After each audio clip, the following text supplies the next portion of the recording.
Bem-vindos ao canal. Você está no Ventando a Verdade, que está sempre de volta. Eu sou Valdir e nós estamos aqui para dar continuidade naquele nosso plano de construir uma avaliação e chegar à verdade verdadeira sobre os fatos que provocaram aquela crise no Oriente Médio, envolvendo os povos palestinos e israelenses, né? A famosa questão palestina. Se você está vindo no nosso canal pela primeira vez, eu gostaria de sugerir que você, além de se inscrever e marcar a sinetinha para receber quando a gente trouxer novidades no canal, pode também fazer uma visita aos vídeos que anteriormente a gente publicou e que estamos como objeto de estudo tratando exatamente disto, a famosa questão palestina. Nós já vamos, esse já é praticamente o 10º capítulo, e estamos dando início à etapa final da nossa proposta de metodologia, onde a gente pretende agora, depois de visitar das reminiscências históricas, geográficas, a gente pretende agora iniciar o processo de compreensão das responsabilidades, né? Aquilo que a gente normalmente chama de avaliação. E depois, a quem de direito viva, construa as realidades, a sua própria realidade, a sua participação na realidade do mundo, na história da humanidade, visando melhorar a coisa que não está muito legal para nós, mas principalmente para o povo palestino, por conta da situação que todos nós estamos tendo, né? Estamos acompanhando no noticiário internacional. Pois bem, dito isto, a gente gostaria de iniciar da seguinte forma. Nós vimos no processo de construção histórica, reconstituição histórica, que aquela faixa de terra entre a margem ocidental do Rio Jordão e o extremo oriente do mar Mediterrâneo, a famosa faixa de terra da Palestina, era originariamente habitada por cananeus, filisteus cananeus, que eram, na realidade, os ancestrais, os avós dos atuais palestinos. Nós vimos que no processo inicial não tinha, vamos dizer assim, etnia semita. Ela tem, vamos dizer, a participação semita naquela região como população, como componente populacional, só se dá a partir de um evento que, de forma mitológica, se constrói no Pentateuco, né? E que é a chamada viagem do povo nômade, né, dos primeiros semitas, que saem da Caldeia e vão para a região da Palestina. Então, o primeiro ponto a primeira variável, quem se encontrava na área? Exatamente os ancestrais dos palestinos. Então, o povo semita, que era nômade, naquele momento inicia um processo de ocupação de uma área que já era ocupada.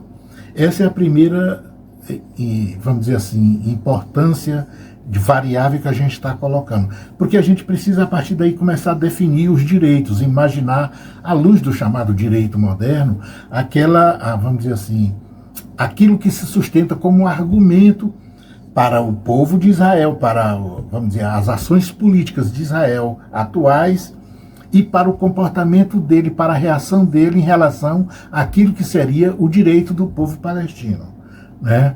Então, no primeiro momento, seria exatamente isso. A terra é ocupada por ancestrais dos palestinos. Num segundo momento, chegam os judeus. 1-0 para os palestinos, né? Por quê? Porque aí nós vamos ver a questão como se fundamenta, como o movimento sionista se fundamenta para garantir, para espantar, para expor para a humanidade que ele tem direito àquela faixa de terra. Agora o pior, que tem direito sozinho, que não há um direito dividido, vamos dizer assim, um direito comum junto com os palestinos. E então vamos lá, primeiro momento. A outra coisa, nós verificamos que no decorrer da história, nos momentos em que os impérios se sucederam naquela região, o povo palestino nunca reventou, nunca tirou os pés daquela terra que ocupava. Então, os cananeus, filisteus e tal, e depois a descendência palestina, nunca de fato viveram uma diáspora, nem voluntária nem obrigatória, à exceção dos eventos do século XX, meados do século XX até agora, do século XXI, as primeiras décadas do século XXI, que são esses movimentos, vamos dizer, violentos, produzidos pelo movimento sionista e pelo Estado de Israel como entidade estatal, ao expulsar os palestinos da área que eles viveram a vida toda, não é? Então, essa é uma outra coisa. Por que eu chamo a atenção disso? Porque, diferentemente do povo palestino, o povo semita que habitou naquela região, que chegou lá, já encontrou os cananeus, eles viveram, à medida que os impérios se sucediam, um processo de, vamos dizer assim, de abandono e retorno, abandono e retorno. O retorno quase sempre nunca foi medido na mesma proporção do abandono, né? O que eu estou querendo dizer? Que a exceção do Império Babilônico, quando se instalou, que levou uma parcela, uma parte do povo semita, justamente aqueles que se envolveram na resistência ao Império Babilônico, como escravo, como colonizado escravo para a área geográfica da Babilônia. E que depois retornaram alguns, uma parte desse povo retorna depois com a queda do Império Babilônico para Ciro da Pérsia. Então, quando Ciro conquistou a Pérsia, nós vimos, ele deu liberdade aos hebreus, que se quisessem voltar à terra que eles estavam antes, a área da Palestina, podiam voltar. Muitos voltaram e uma parcela muito grande não voltou, ficou lá. Por quê? Porque ao levar o povo semita como escravo para a Babilônia, na realidade, o Império Babilônico estava trazendo de volta os semitas às suas origens. Por quê? Porque o povo semita, que num primeiro momento vivia como nômade, o primeiro ponto de apoio deles era exatamente a região da Caldeia, na Babilônia, né? O mito bíblico, o mito do Pentateuco, da Torá, diz que Abraão saiu da Caldeia, saiu de Ur na Caldeia, que era o espaço babilônico, para ir à Palestina, a Canaã, a terra prometida. Então, isso se dá em vários momentos da história. No Império Romano, e a primeira diáspora foi isso, uma saída, né? Da Palestina por parte dos semitas, e ficou o povo palestino. Quando ocorre a segunda diáspora ela já não é um evento assim forçado pelo Império Romano, que ela se dá no ano 70 com a queda vamos dizer, a destruição, a segunda destruição do templo em Jerusalém. Então, naquele momento, quando os romanos se irritaram com os hebreus, houve a segunda diáspora. Mas essa diáspora ela não se dá assim pura e simplesmente porque não era muito costume do Império Romano, nas conquistas, promover diáspora de povo algum. O Império Romano fez as suas conquistas e as colônias e mantinha o povo exatamente onde estava, não tinha problema.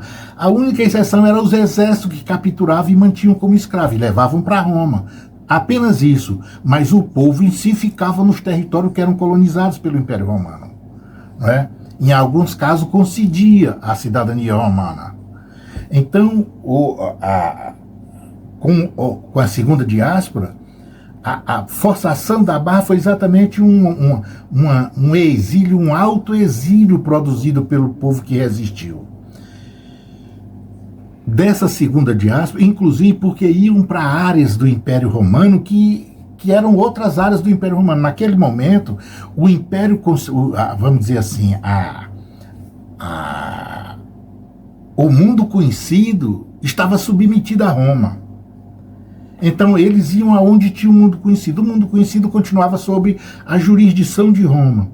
Então, ou a Palestina ou outro lugar, a jurisdição era romana. Então, vamos lá. O que eu estou querendo dizer? Eu estou querendo falar com isso que a luz do direito hoje moderno também se avalia quando se dá o direito a determinada coisa, a posse, como se dá a posse. O que eu estou querendo dizer? Que a relação de semita, dos hebreus, com a terra da Palestina, ela é uma relação fluida, Ela não é uma relação como a relação do povo palestino, porque o povo, os ancestrais dos palestinos se mantiveram assentados naquela terra e nunca tiraram o pé de lá, diferentemente do movimento hebreu. Então o que ocorre? Espontaneamente ou não, os casos é que os hebreus deixavam a relação com a terra ali, se dava de forma fluida, e iam se aventurar em outro lugar. A famosa história do Egito é exatamente uma dessa. A figura de Moisés, vamos dizer assim, o autor dos 5 livros do Pentateuco, ela se dá dentro do processo do judaísmo e tal, aquela importância que o Moisés tem dentro da cultura religiosa hebraica, ela se dá justamente por causa de uma saída. Os hebreus saem da terra prometida, saem da Palestina e vão para o Egito de forma espontânea, de forma livre. E construíram a história da saída, da retirada do Egito de forma obrigatória, como se fosse uma fuga da escravidão. Essa escravidão, como nós vimos historicamente, ela não existiu. Ela é uma ficção construída, né? Então, isso tudo é só para demonstrar, historicamente, a relação do povo hebreu com a terra da Palestina. Ela não é uma relação na mesma natureza, na mesma intensidade que é, por exemplo, a relação do povo palestino. Esse é um segundo ponto que precisa ser averiguado.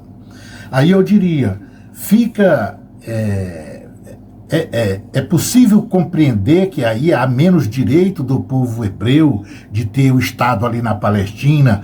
Ou não, aqui não é esse o debate ainda. Por quê? Porque independente, esses eventos todos ocorrem com judeus e palestinos vivendo harmoniosamente na Terra Prometida, vivendo harmoniosamente naquela área da Palestina.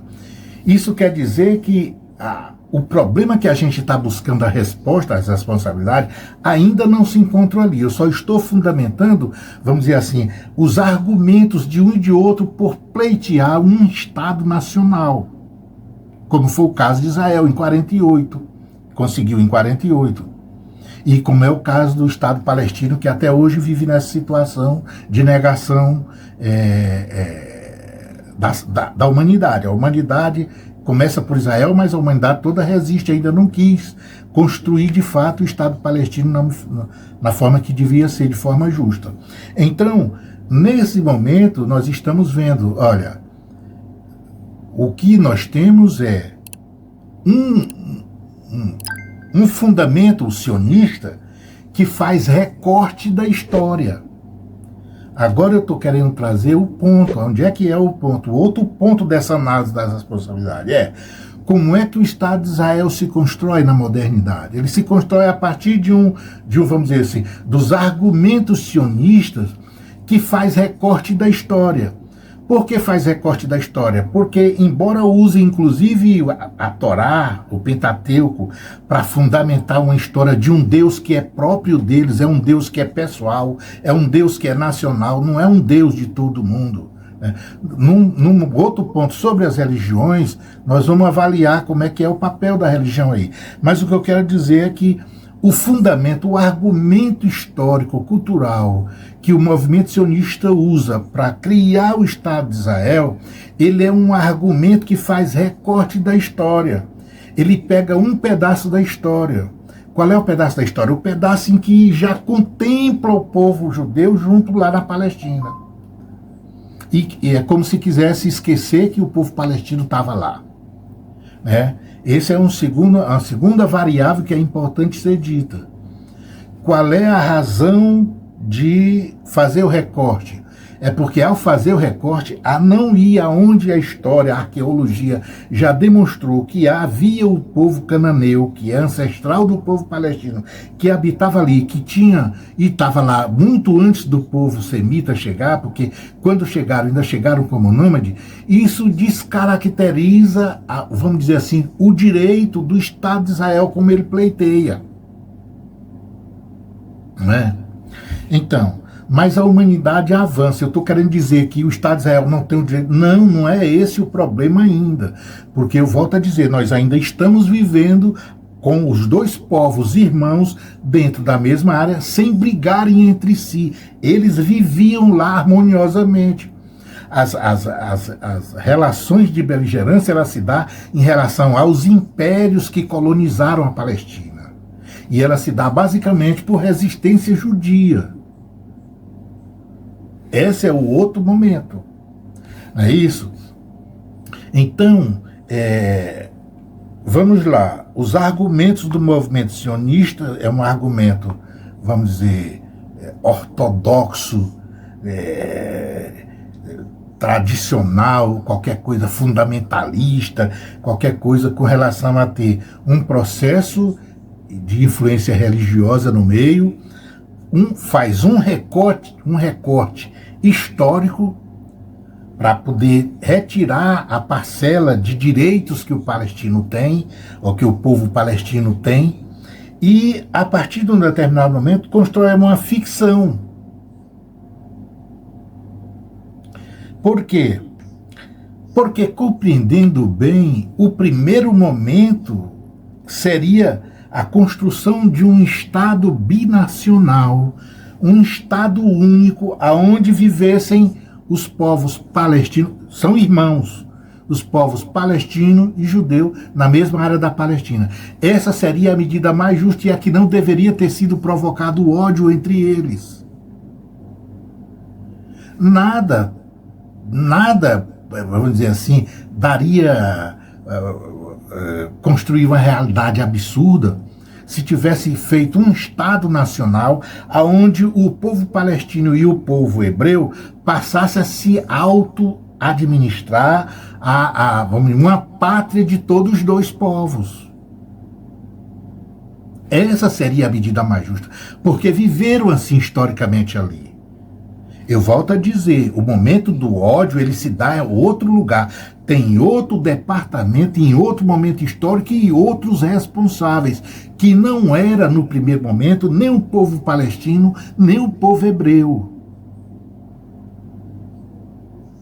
Não é isso?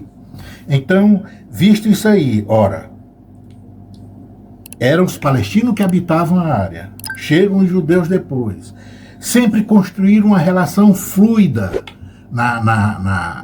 com a terra, vamos dizer assim, né?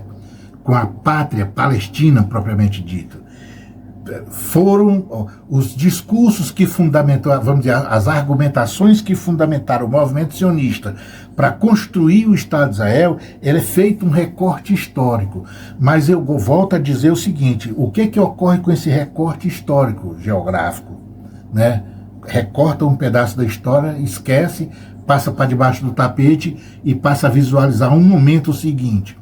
E o momento seguinte é exatamente o que vamos dizer assim, na luz do direito, daria menos sustentação vamos dizer, ao pleito de Israel. A rigor é isso.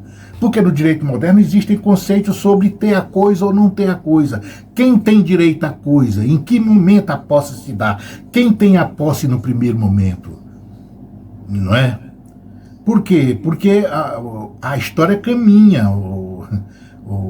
Onde hoje é assentada a Alemanha, era assentada outras coisas antes da Alemanha.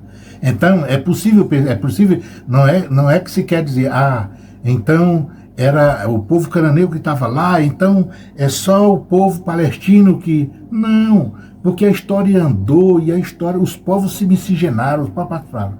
A exceção, que o grande tchan da história, é, por exemplo, a pureza racial que o judeu propaga, não é isso? Porque, a propósito, o próprio judaísmo é uma religião de difícil conversão. Não é padrão da religião judaica o processo de conversão. Não existe de forma padronizada, não é uma forma natural, não é? Então, porque o Deus é Deus nacional. Os outros são gentios, os outros não importa. E no outro ponto que a gente vai colocar, que é exatamente a religião, a gente vai entender o seguinte, que existe um quê da religião, e no caso as monoteístas, que elas são legitimadas em descendência pagã. O que eu estou dizendo? Ritos e tudo mais, tudo que a gente imagina do monoteísmo é uma construção que já está em outros momentos pagãos da humanidade, né? A gente pode ver isso na história.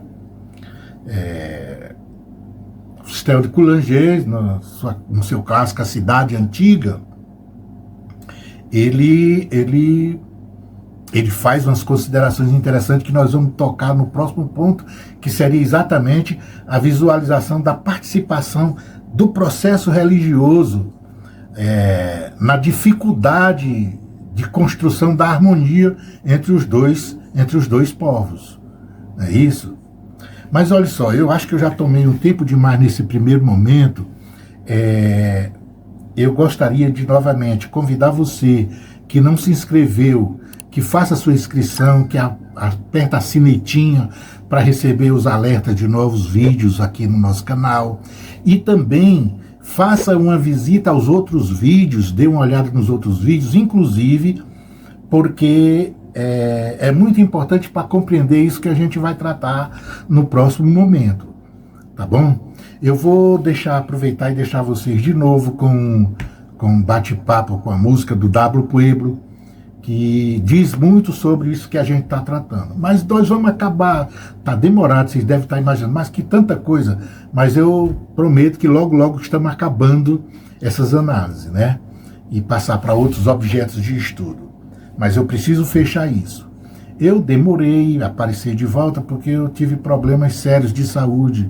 Cheguei até a fazer uma viagemzinha rápida, mas eu tive problemas sérios de saúde e estou retornando agora.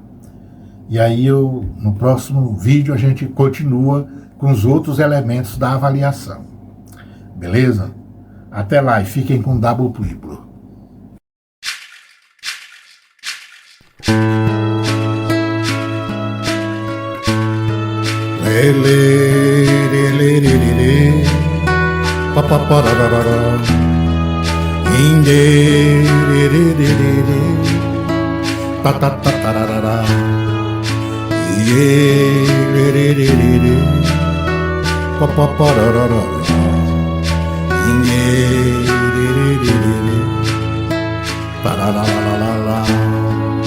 A fonte secando nem peixe nem pão, uma flor murchando, primavera já é, um canto chorando memórias de Antão, o sono chegando, existência efêmera e o sol poente a estender a sombra, o corpo inocente sob a alfombra, vim te desejar, descansa em paz, Guarani Kaiowá, marcando lugar, o aqui jaz, Guarani Kaiowá. Lele, lele, lele, papapararara, inde, lele, lele, patatatarara, ye, lele, lele, papapararara, inde, lele, lele, paralalalala, a fonte secando nem peixe nem pão, uma flor murchando, primavera já é, o choro cantando memórias de Antão, o sono chegando, existência efêmera e o sol poente a estender a sombra, o corpo inocente sob a alfombra, vim te desejar, descansa em paz, Guarani Kaiowá, marcando lugar,